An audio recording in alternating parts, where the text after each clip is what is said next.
The greatest lie we've ever been told as women is that as wives, we need to be marriage worthy, and there's one way to be marriage worthy, and it is being showing up being sedated, serving, and sex ready. 86% of cosmetic surgery done globally is done by women.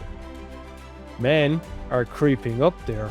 Serving is actually a beautiful word, or it can be a horrible word, very much depends on how we look at it. And the obligated serving is one-way traffic. The wife feels like she's the one that has to do this whatever task, which leads to frustration. This surrender is actually at the foundation of emotional intimacy. That is the masculine role. You set the container. And if the container cracks, that's on you guys. If the furnace can't take the heat of the fire, and if the furnace splits, well, get your welder out. Reinforce the furnace, but know that it's the furnace that needs to do the work.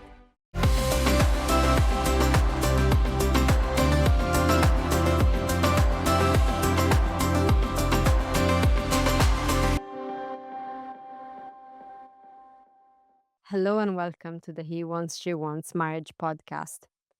If you've ever been unhappy in your marriage as a wife, this episode is for you.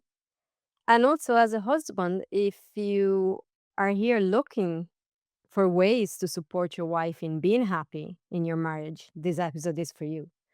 The greatest lie we've ever been told as women is that as wives, we need to be marriage worthy, and there's one way to be marriage worthy, and it is being showing up being sedated, serving, and sex ready. You strike those three words, and I think of pop culture.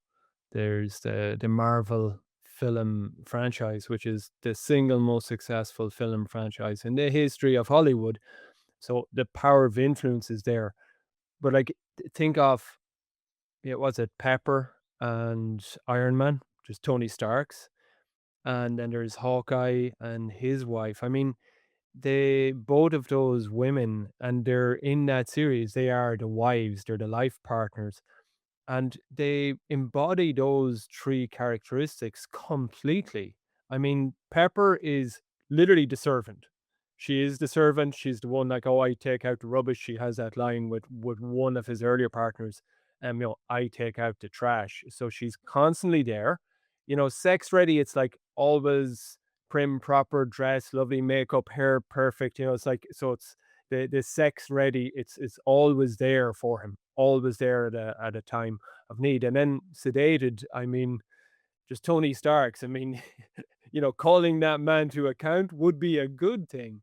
And I remember us having fun with Hawkeye. I mean, Hawkeye brings the whole Avengers team back. They're being hunted down by people on this planet and like around the whole universe. And Hawkeye thinks it's a damn good idea. It's like, guys, all the negative forces of the universe are hunting us down. Let's bring you out into the Midwest. I know a good farm. My wife and kids are there. So let's come and hang out there. And his wife doesn't meet him. Number one, she meets him. She's on the farm. He comes home for the first time in months, and she's pristinely dressed, pristinely makeuped up, working on the farm. So she comes out like that, meets him with a smile. There's no WTF. Are you bringing these, like, pretty much a military force back here? There's some bad shit going down. No, it's She's like, like, guys, I'll make you dinner. I'd make you dinner, so you talk about sedated, there's the sex ready, the performance and looking good, and the serving. Well, that's the serving. So this is at the core of popular culture, and it's replicated so in so many movies and in music, etc., etc. It's really at the core of our It's society. quite the conditioning that we get. And when you're looking at the likes of the Marvel archetype, you have two types of women. You have the wives, like you had the Pepper and the Hawkeye wife. And then you have, Black Widow, the powerful, independent, strong woman who can't have a man to save her life. Like she actually can't keep a relationship going. And and this is an archetypal conditioning that we really have as wives, as women. We bring, like, literally, there used to be schools that trained women in how to become a wife. Mm. There was a full on training. You had to be certain things. And if you weren't those things, you weren't marriage worthy. So, what that has brought is there's one way when we go from, we have the hen party, we have the last night of freedom, we have that, and then we step into marriage. We need to become this thing, this new entity, and either we go with it consciously or unconsciously because it's there in the background. Even if you're there going, but you know I haven't really done that. It's there because it's like generations that this conditioning has been going on. The other way we can go at it is completely rebelling against it. I remember I was saying all the time, I'm never gonna iron my husband's shirts. Like, this was this major act of rebellion, you know? Um and and like, I'm actually ironing your shirts now. We'll talk about how that can change. Yeah. But the thing is that even in the rebellion, both the one that goes with it, sort of unconsciously mostly, and the woman that instead rebels against it, we get hard. We actually become in some way, shape, or form boxed in a role. Whether it's going with it or reacting to it is a role, and we start blaming ultimately, because this is what it happens here, is that no more than we said it in the previous episode about what actually makes husbands unhappy in marriage. We get boxed in these roles.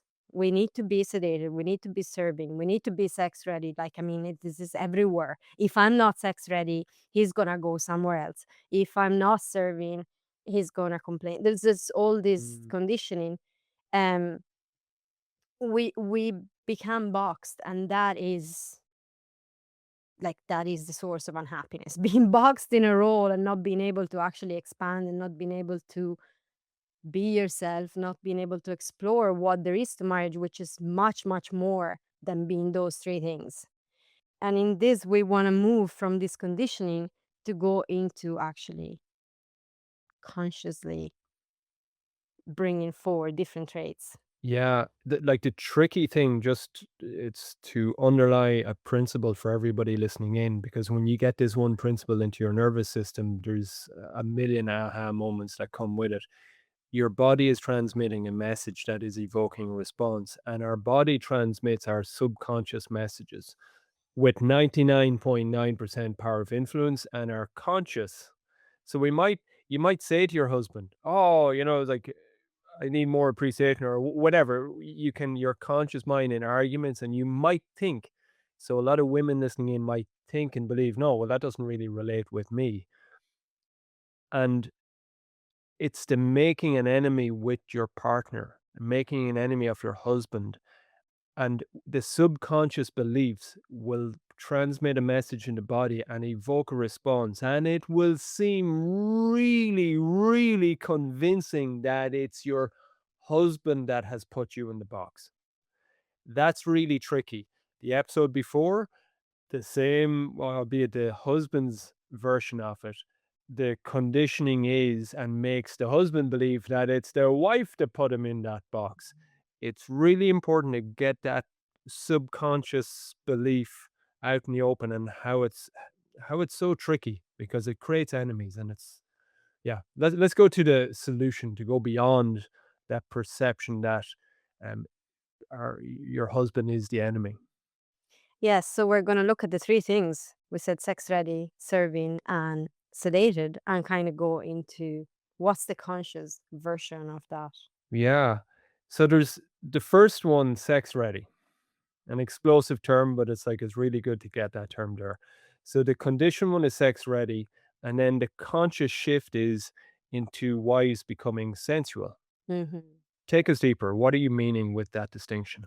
There's a massive difference. So sex ready is literally like what we just described. If we go back to the Pepper Marvel archetype, it's like she is prime and proper. There isn't a no on her face. And even if there are frustrations inside, those frustrations don't come out because they have she has to keep them. That's where we're going to sedate it, but it has to be kept under the mattress and not forward on her face. She has to look perfect. She has to be there, available all the time. And it's not only just in the bedroom, it's literally everywhere. It's like it's an entire way of being. Mm. The sensual and sex ready, actually really important, is motivated so from the outside. It's like it's your image, is how what other people are gonna think about, is going off, well, a marriage should be this or should be that from a sexual perspective, so go with whatever external influences you're following. It's also, it can become a way to keep your man. Again, as with, like, that's, if I am ready, he's not gonna go look elsewhere. I'm gonna be able to keep him, which is a conditioning I've received massively in my family. This is what I've been taught growing up, that if you're not available and constantly sex ready, he's gonna go somewhere else. That's just how men are wired. That's just what's gonna happen, which is not actually the reality of things at all. I Googled it there this morning in preparation for this. I was looking at cosmetic surgery statistics. 86% of cosmetic surgery done globally is done by women. Men are creeping up there, but it's just to say there's like there are the formal stats on how the female psyche has been sort of infected with this inadequacy where the Mhm. sex ready, you can't age, you're not allowed age, and you have to start. So it's like with a full heart of compassion, it's really black and white evidence of this conditioning. Mhm.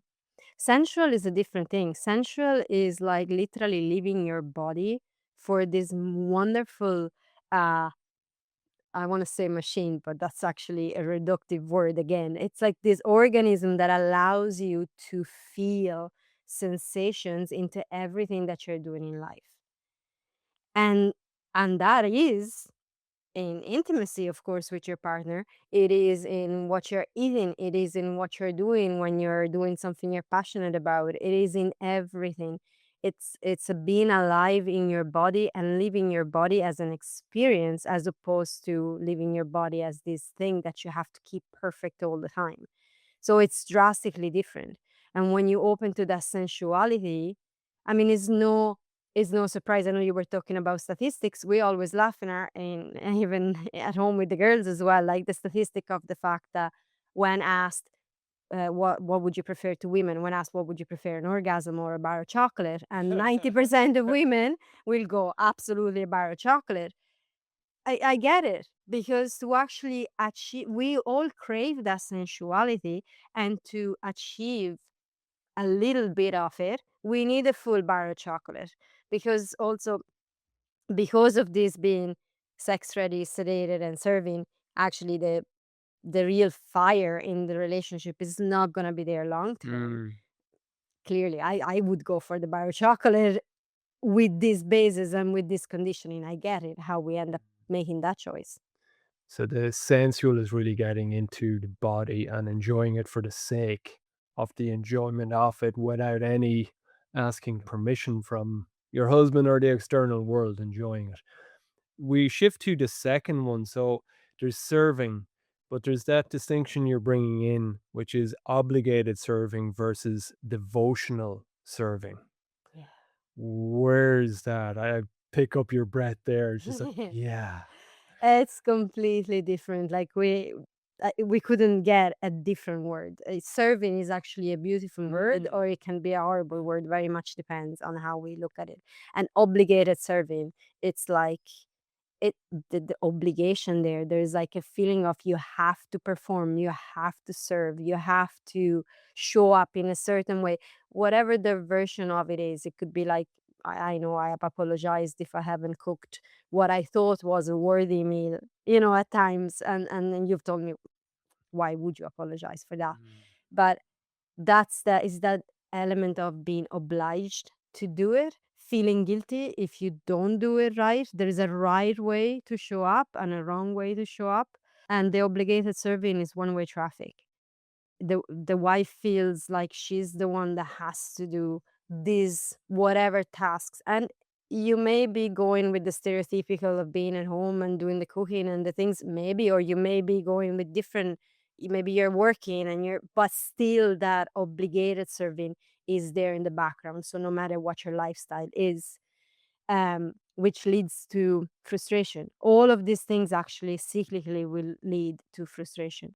Devotional service is actually doing it because you are devoted to the other. You're devoted to your partner. So like we can joke about the iron of the shirts. There is literally like in the moment that I'm doing that, there is an infusing of love in the action. And that makes it enjoyable. And at the same time, if I was like, you know what, today I'm tired and I can't do it, shoot, iron your own shirts. It becomes, it's not an obligation anymore. It's something you do as a choice out of devotion. Is a two-way traffic because actually devotional serving works both ways. We serve each other in different ways depending on how we're living our life together.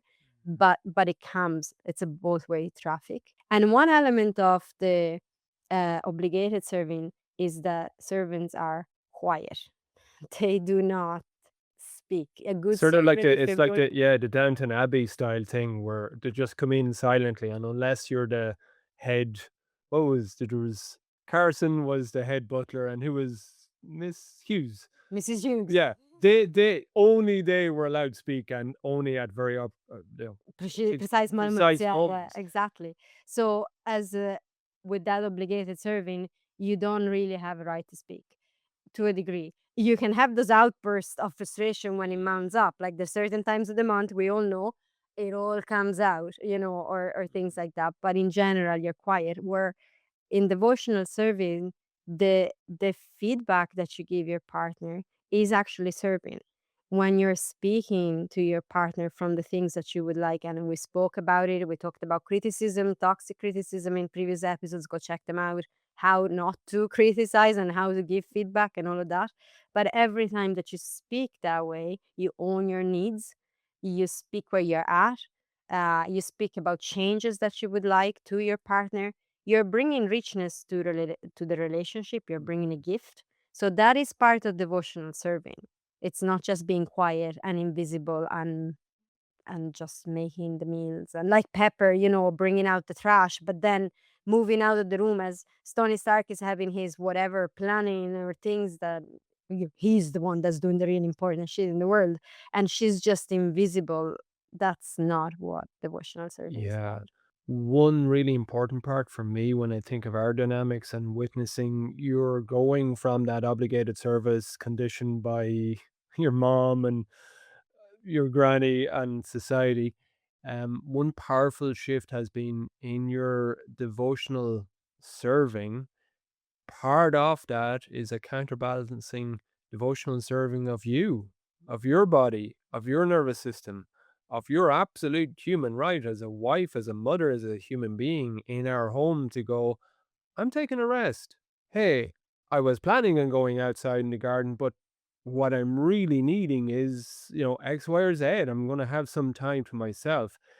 It's a really key ingredient that is missing in so many things, the counterbalancing serving of self.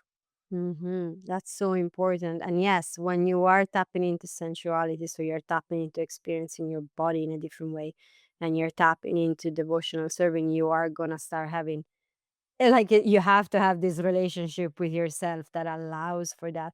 It just is not a performance anymore. I think these things are a performance that we've been taught to do, to act out. And so we're coming back to ourselves and we realize we don't need to act this performance. We're lovable without this performance. And our partner is gonna actually love us even more. Is gonna bring a richness to the relationship. One introspective question I'd pose powerful wives listening in is a real defining experiential point where you can know, oh, where's the momentum? Is it that obligated serving? And there's a, what's the word? There's a spectrum between. But in a moment when maybe you're having a coffee to yourself, you're on the couch reading a book, you're sitting and hey, you're scrolling, you're catching up with things in the world, and all of a sudden your husband walks in. Do you feel any tinge of guilt or any bit of oh, jump and justifying, and all of a sudden you're wiping down anything random? You've shifted from the activity that was you serving yourself to shit, I've got to do something to make sure I'm not going to be judged. It's a real common thing. I know you've noticed that in professionally and personally. Yeah, because I could say, "Oh, I've seen many clients doing that," which I have, but it's I don't need to go that far from home. I like reading a book, I've done it in the past so many times. It's like, "Oh, I hear you coming in the door." I put the book away and I stand up as if I was going somewhere, like, I'm on a mission. I wasn't sitting down with a book, Mhm. no panic here, so I I I'm totally get putting my own hand up. We're focusing in on the powerful wives. As a husband, there is that layer of the producing and providing. You got to be switched on doing shit where I've had the same. So I just want to say that to husbands listening in, just to bring both of the couple into it. So then we're going to number three, and it was sedated. That Mhm. Pepper or Hawkeye's wife, where you just put up, shut up, and put the smile on the face and you don't say anything. Sedated is the unconscious or the conditioned into surrendered. Take us deeper. What does that distinction speak to? That's an interesting word, surrendering, a word that I've heard so much and hated so much. because because when we want to keep it all together, be sedated, you have to keep it all together all the time. You Mm. have to disconnect and numb your emotions. If they're not there numbed already from childhood and different things, whatever's left that's still available needs to be numbed, needs to be cut off, needs to be suppressed. So there's going to be a ton that's repressed and you don't even know is there. And then there's the layer that you consciously actually suppress because you need to be sedated, you need to be agreeable. We actually were watching a movie recently. I can't remember what it was, but it struck me because yet again there was the whole thing of uh, a man likes a woman that doesn't talk too much. Yeah, I think it was Saturday night. We Mm. were watching this movie, and it was like, oh, these women actually giving an advice to a friend, to a girlfriend, saying, if you're looking for a boyfriend, don't talk too much. They like it when you're quiet. Yeah, sedated. Duh. Like, I mean, this is a new enough movie. It wasn't like an old Mhm. ancient thing. So we're still giving that conditioning. And so you have to disconnect from your emotions because emotions become inconvenient um, for you. Because of course, if you can't express ever, that's inconvenient for you because it's uncomfortable, and also it's inconvenient for your partner. So the surrendered is actually releasing, that's the hardest step, is releasing that control over yourself mostly, a little bit, and start feeling what's there. And then to take it a step further, and this requires some practice and some support, but it's to actually start being able to hold space Mm. for those emotions and surrendering to where you're at in what you're feeling, while at the same time being open and present with your partner. So it's quite the practice. I'm not saying that that happens overnight, but that is what's required. When you can start surrendering in what you're experiencing and what you're feeling, you become a softer person to be around, and you allow, we talk about emotional intimacy. This surrender is actually at the foundation of emotional intimacy. If you can never surrender that control over your own emotions, which is gonna also be a control. If you can't surrender to your own emotion, you're gonna want to control the emotional state of everyone around you. And I know this can come from childhood pattern. If you've been through a unsafe family, traumatic experience, that can be quite present. Um, but that's like the more you can surrender, the more everyone feels allowed to be around you. And so you become a softer person to be. And I can talk on this. I could do a series of 15 episodes because it's been my journey so much. Yeah. Control freak number one was me. So I know a bit about it. Yeah, and it's getting back. I like principles, and it's getting back to that core principle. Your body is transmitting a message which is evoking response. And if you're ever not liking the response that you're evoking from your husband, that's a powerful place to touch. It's the foundation. The sedated is going to be hard. There's a protective. I'm not saying much, not saying much. Keep the volume down, and then the volume goes up super loud, and it can very often be he doesn't listen to me, but the volume went from nothing, nothing, nothing to super high. Now, there's obviously a major play 100%, and I bring a ton of fire to the guys. but it's bringing that into your control. The word permission comes up. It's Mm. the permission. You're not seeking your husband's permission, your children's permission, your parents' your parents' permission, the world's permission to be human, Mm. to experience what you're experiencing. If there's an emotional state there, it's there, and to surrender into that. So, talking about bringing fire under the asses of the guys, we didn't want to leave this out. Again, you know, a principle of masculine feminine dynamics is masculine grows by challenge. So any guys that feel it's more ferociously direct with them, hey, that's the masculine core being. That's part of the honor. What I'd say there for the guys, shifting into that, is I think the quote of Bob Marley really speaks to it so essentially. I'm going to share that. Bob Marley said, "If she's amazing, she won't be easy, and if she's easy, she won't be amazing. If she's amazing, she won't be easy, guys.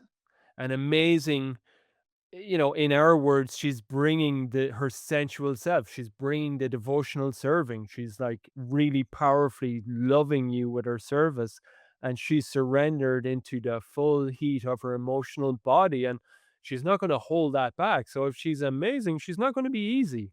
So the encouragement there to guys, the challenge is your beautiful wife has listened in. We'll assume your wife has listened into this.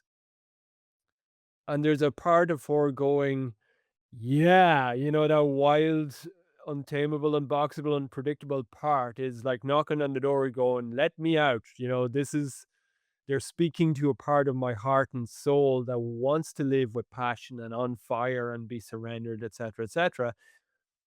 She's really going to need to have, or not an absolute need, but it definitely gives her a head start to have a husband who's there going, okay, bring the heat. Bring day one of the heat. Your feminine revolution. You're going to bring these three characteristics. Well, I'm the furnace, and that is the masculine role. You set the container. And if the container cracks, that's on you guys. If the furnace can't take the heat of the fire, and if the furnace splits, well, get your welder out. Reinforce the furnace, but know that it's the furnace that needs to do the work. The furnace doesn't turn to the fire and go, do you know what? You were just a little bit too hot today. If the maker of a furnace has any pride in the furnaces he makes, he goes, damn, that fire was hot, but I'm going to build a furnace that can take the hottest fire in the world. I just want to bring the guys into that metaphor at the end. You're the furnace. High chances you're going to need to build and reinforce that furnace. And that's part of the honor. And that's part of that masculine feminine play. Mhm. Yes, because like this conditioning is there to make us easier to handle. Mm, And I'm not making a big statement that it's men that did it or anything like that, but it's just generically society has created through the years and generations this conditioning, and it's making us easier to handle.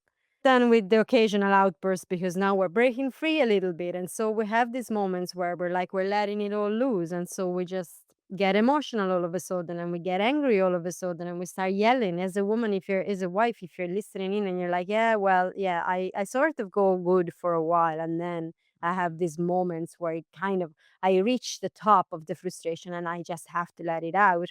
That is actually a sign that for most of your time you are living in this sedated, some version of sex ready, serving and sedated, yeah. whatever your version is. And we all kind of have a version. I've yet to meet a woman that I worked with that doesn't actually have a version of that. Maybe looking different on the outside, but inside that conditioning is very, very strong. And we do need, and that's part of the devotion and what we talk about devotional dependency. We do need a partner that can take it all. And this doesn't mean that we're showing up like whatever. There's things, there's practices, there's way of communicating, there's all of that. But a man that can actually, a partner that can sit there and go, yeah, I can handle this. I can take it. I'm not gonna shame you. I'm not gonna. get it personal, take it personal, and do all of that. That's such an important element to allow that conditioning to gently be unpacked. Mm. It's coming to mind the He Wants, She Wants community. We're going to be having an opening in the upcoming weeks. So keep Yes. an eye out for that because support both sides. We've got heroic husbands one side and wild wives, wild. And we got that word in there, and there's been reports of kickback, and it's because of that conditioning. So the invitation for those of you that are listening in is one of the greatest ways to support your marriage and the work that you're doing here is to click subscribe and follow. And it also simultaneously, we won't hide from it, it's the greatest way you can support the podcast to helping us reach hundreds and thousands and millions more couples around the world. So please do click subscribe and follow today. And until the next episode, as we always say, dare to go get what you want in marriage. Bye, guys.